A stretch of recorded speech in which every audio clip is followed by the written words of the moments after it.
पिछली कहानी में हमने सुना कि माया अपने ही एक साथी राहुल को मयंक से मिलवाती है और मयंक और राहुल डिसाइड करते हैं कि वो दोनों साथ में पहाड़ी वाले मंदिर पे जाएंगे, जहाँ जो सिद्ध तांत्रिक वगैरह होते हैं वो अपनी साधना करने जंगलों में जाया करते हैं।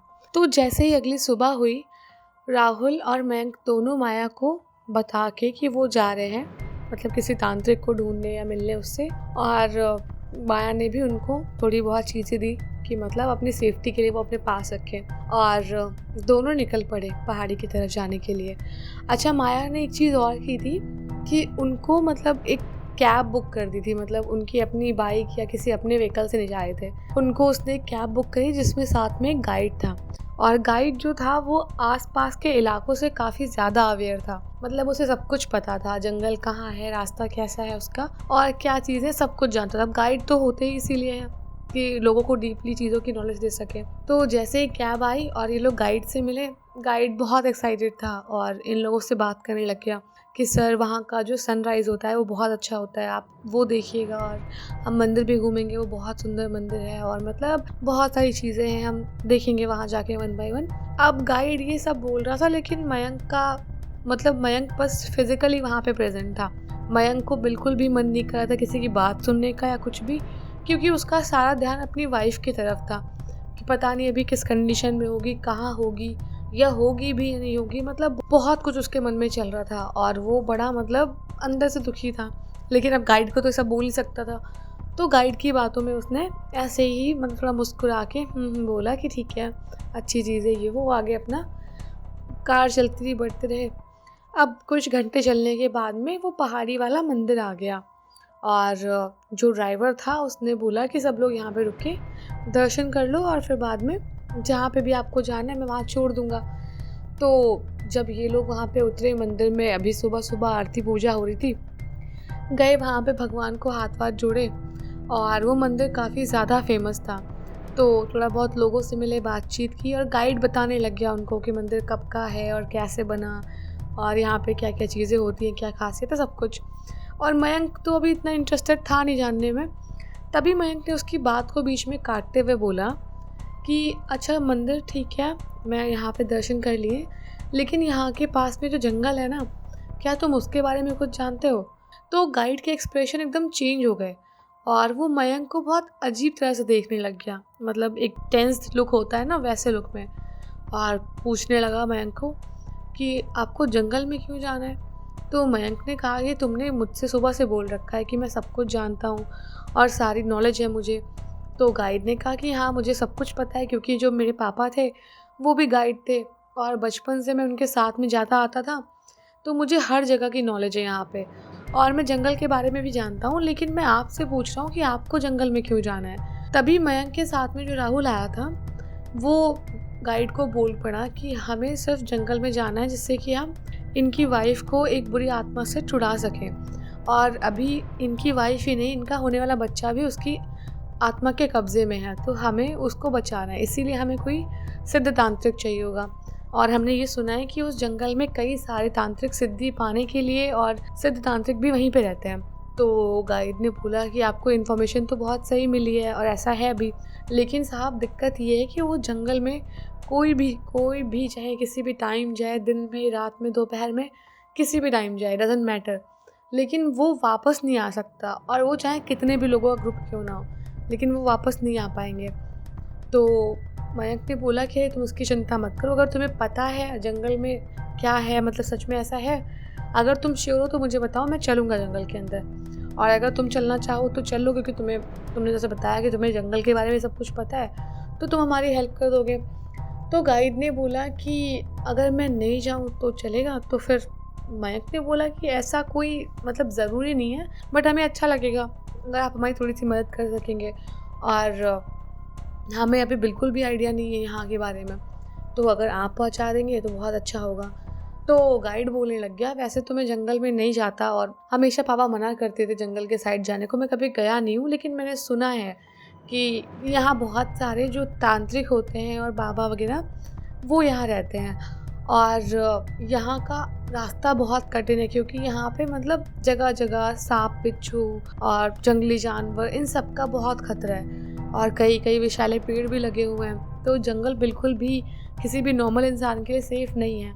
अब जो तांत्रिक वगैरह होते हैं या जो मतलब बाबा होते हैं उस एटमॉस्फेयर में रह सकते हैं, लेकिन हमारे जैसे लोगों का वहाँ जाना मतलब सही नहीं होगा। तो मयंक ने कहा कि तुम इतनी टेंशन मत लो, बस अगर तुम चल सकते हो तो बताओ। तो गाइड ने बोला कि ठीक है, लेकिन आप एक काम करो, ये ड्राइवर को मत बताना आप, क्योंकि जंगल में जाना सेफ़ नहीं, और चीज़ें कहीं इसके साथ कुछ हुई तो बाद में हमें प्रॉब्लम आएगी। तो मयंक ने बोला हाँ हाँ ठीक है, अगर तुम चल रहे हो बस दैट्स इनफ। तो बस इनकी बात हुई और गाइड, मयंक और राहुल तीनों गाड़ी में वापस बैठे और जंगल थोड़ी सी दूरी पे था, तो कार में ऐसे बैठ के चलते रहे। अब जैसे ही जंगल मतलब आने वाला था, शुरू होने वाला था, तभी ड्राइवर ने गाड़ी रोक दी और बोलने लग गया कि साहब अब इसके आगे का रास्ता तो मैं जा नहीं पाऊँगा, और गाड़ी मतलब यहाँ पे इतना सकरा रास्ता है, ऊपर से इतना घुमावदार रास्ते हैं, तो गाड़ी ले जाना अंदर पॉसिबल नहीं है। तो मयंक ने कहा कि नहीं नहीं, हमें सिर्फ आना ही यहीं तक था, और गाइड, मयंक और राहुल तीनों उतर गए। अब मयंक ने अपना बैग खोला और थोड़ा बहुत जो माया ने उसको सामान दिया था वो सब निकाला अपना, और जो गाइड था उसको भी दिया एक लॉकेट पहनने को, और साथ में जो राहुल था उसके पास तो ऑलरेडी चीज़ें थी, लेकिन फिर भी उसने लॉकेट दिया उसको पहनने के लिए, और बैग से चौक निकाले जिससे कि वो रास्ता पहचान सके वापस आने के टाइम पे। और ऐसा ही हुआ भी, जब वो जंगल स्टार्ट हो गया तो जो मयंक था वो हर एक पेड़ पे निशान बना रहा था कि हम यहाँ से निकल रहे हैं, तो वापसी में हम इसी रास्ते से आ जाएंगे। तो मयंक हर पेड़ पे कुछ ना कुछ निशान बनाता और आगे बढ़ता जाता। अब आगे बढ़ते बढ़ते मयंक देखता है कि मतलब वो जंगल बहुत भीषण था। इतनी धूप, इतनी गर्मी बाहर होने के बावजूद ना, मतलब वहाँ बिल्कुल भी मतलब अलग एटमॉस्फेयर ही लगता वहाँ का। बिल्कुल ही मतलब ठंडी जगह और एकदम बहुत शांति थी। लेकिन साथ ही साथ जंगली जानवरों का खतरा दिन में भी बहुत ज़्यादा बना हुआ था, क्योंकि जंगली जानवरों के लिए वो जंगल बिल्कुल एप्रोप्रिएट था और वो कभी भी शिकार कर सकते थे। अब इन तीनों को थोड़ी थोड़ी प्यास लग गई, तो इन्होंने फटाफट थोड़ी बहुत नदी ढूंढी आसपास में जाके, और वहाँ से पानी निकाल के पीने लग गए। और थोड़ी बहुत इन्होंने जंगली जानवर इनकाउंटर किए, और डर तो इन्हें लग ही रहा था खैर, लेकिन इनको पता था कि वापस तो आ ही जाएंगे, रास्ता तो बना ही लिया है, तो वापसी में जल्दी हो जाएगा। अभी थोड़ी प्रॉब्लम हो रही है। अब थोड़े बहुत ऐसे इश्यूज़ फेस करते करते ये बीच जंगल में या थोड़ा उसके आगे जैसे ही पहुँचे ना, मतलब 1.5-2 घंटे चलने के बाद ये देखते हैं कि एक ऐसे झुग्गी टाइप की बनाई हुई है किसी ने, मतलब एक इंसान के लिए वो सफिशिएंट होएगी। ऐसे छोटा सा, बहुत छोटा सा, मतलब कुछ झुग्गी सा बना हुआ है, और बीच में अच्छा खासा मैदान है, बाकी सब तरफ पेड़ लगे हुए हैं। और बाहर ना उस झुग्गी के ऐसा लग रहा था जैसे किसी ने रात में आग जलाई थी।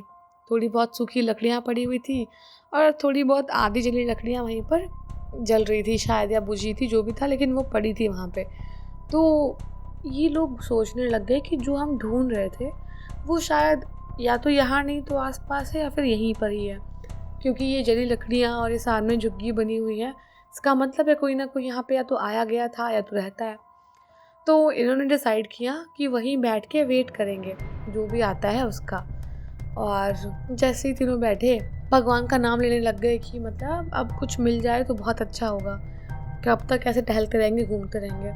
अब थोड़ी देर हो गई थी इन लोगों को बैठे बैठे, और इनको लगा था कि कोई भी नहीं होगा, चलो चल लेते हैं वापस। लेकिन इतने में ही उनको दिखाई दिया दूर से कोई एकदम तेज़ गुस्से में चल के आता है ना, वैसे चला रहा है इनके साइड, मतलब वो इन्हीं को देख रहा है। और उसके बाल मतलब जटाएं, बहुत लंबी लंबी जटाएं, आधे जूड़ा बना हुआ था सर पे, आधे नीचे बिखरे हुए थे, और एकदम ऐसे कोई भस्म लगाता है ना पूरे शरीर पे, वो चीज़ लगी हुई, और त्रिकुंड लगा माथे पे। तो ऐसा लग रहा था जैसे वो कोई तांत्रिक या कोई बाबा है जो सिद्धि वगैरह पाने के लिए, या फिर सिद्धि प्राप्त हो सकता है, कुछ भी हो, वो ही आ रहे थे। और जैसे जैसे वो पास आए तो इन लोगों ने देखा कि उन्होंने सिर्फ अपना मतलब कमर से नीचे हल्का सा एक कपड़ा बांध रखा था, बाकी पूरे शरीर पे उन्होंने भस्म लगा रखी थी। और चेहरा इतना मतलब डरावने लग रहा था उनका, डरावना क्या मतलब गुस्से में आ रहे थे, और आंखें एकदम लाल थी उनकी। और आगे आते आते उनके हाथ में ऐसे उन्होंने लकड़ी पकड़ी हुई, दूसरे हाथ में कमंडल, तो वो मतलब उनको पूरा दिखाई दे रहा था अच्छे से अब कि कौन आ रहा है सामने से। उनको लगा उनकी तलाश पूरी हो गई, लेकिन जो तांत्रिक थे बहुत गुस्से में, और इन तीनों को बोलने लग गए कि तुम लोगों को पता नहीं है ये जंगल कितना खतरनाक है, तुम लोग यहाँ पे क्या कर रहे हो? तो मयंक ने बोला कि खतरनाक जंगल है हमें पता है, लेकिन हमें कुछ मदद चाहिए थी। तो जो बाबा जी थे वो बोलने लग गए, किस टाइप की तुम्हें मदद चाहिए? और तुम लोग पागल हो, तुम लोग यहाँ पे आके बैठे हो और तुम्हें मालूम नहीं है कि तुम यहाँ से अब निकल नहीं पाओगे। तो मयंक ने कहा कि हमने निकलने के लिए पूरी व्यवस्था बनाई हुई है, आप उसकी चिंता ना करें, लेकिन हमें आपसे मदद चाहिए, अगर आप कर सकते हैं तो बताएं। तो बाबा जी पहले तो मतलब इंटरेस्टेड नहीं लगे 2-3 बातें सुनने के बाद, लेकिन उन्होंने पूछ लिया मयंक से कि किस टाइप की मदद चाहिए, क्या मदद कर सकता हूँ मैं तुम्हारी, और तुम रहते कहाँ हो, कहाँ से आए हो, सब कुछ पूछा। अब मयंक रो रो के कहने लग गया कि जो मेरी पत्नी है और मेरा होने वाला बच्चा है वो किसी बुरी आत्मा के कब्ज़े में है और हमें पता नहीं कि वो ज़िंदा है नहीं है। बहुत सारे सवाल हैं, बहुत सारी चीज़ें हैं और शायद आप ही हमारी मदद कर पाएंगे। तो बाबा जी ने बोला, चलो अच्छा ठीक है, ये बताओ तुम रहते कहाँ हो? तो जैसे ही मयंक ने उस मोहल्ले का नाम लिया ना, तो बाबा जी पूरी तरीके से इंटरेस्टेड हो गए उस चीज़ में और बोलने लग गए कि ठीक है, मैं तुम्हारी मदद करूँगा, तुम परेशान मत हो और जितना हो सकेगा मतलब तुम्हारी पत्नी को या तुम्हारे बच्चे को मैं बचाने की कोशिश करूँगा। तो मयंक ने बहुत धन्यवाद दिया और रोता रहा ही बेचारा कि मतलब इतनी फैमिली तबाह हो गई मेरी और ये सब कुछ हुआ मतलब मेरे साथ अभी तक। खैर अब बाबा जी, मयंक, राहुल और गाइड सब लोग जंगल से बाहर निकलने लग गए बाबा जी के साथ में। अब जैसे ही बाहर निकलने लग गए तो मयंक देखता क्या है, जो वो निशान बनाते बनाते अब तक आया था, वो निशान उसको कहीं नहीं दिख रहे थे। मतलब किसी भी पेड़ के थ्रू जाता, पास में जाता या कुछ भी होता, कहीं पे लगा था निशान बनाए ही नहीं उसने, जबकि उसने अच्छे खासे निशान बनाए थे। फिर उसका ये सवाल बाबा जी को गया। मयंक ने बोला कि बाबा जी, हमने यहाँ से निकलने के लिए अपने निशान बनाए थे, लेकिन अब लगता है यहाँ से हमारा निकलना नामुमकिन हो गया है, क्योंकि वो निशान दिख ही नहीं रहे। तो जो बाबा जी थे वो बोलने लग गए कि यहाँ पे कुछ भी तुम निशान बनाओगे, चाहे तुम कुछ भी करोगे, यहाँ पे किसी भी नॉर्मल इंसान का आना पॉसिबल है लेकिन जाना पॉसिबल नहीं है। वो किसी भी तरीके से यहाँ फंस जाएगा और इवेंचुअली उसकी यहीं पर मौत हो जाएगी। ये जंगल कुछ इस टाइप का है। अब मयंक, बाबा जी और गाइड ये सब बातें करते करते राहुल के साथ आए जा रहे थे। लगभग जंगल ख़त्म हो गया और वो चारों जंगल के बाहर आ गए। और अब स्टोरी में आगे क्या होगा ये जानेंगे इसके नेक्स्ट पार्ट में। तब तक के लिए वीडियो को लाइक कर देना और कमेंट्स करके बताना स्टोरी कैसी लग रही है, और सब्सक्राइब तो कर दो यार।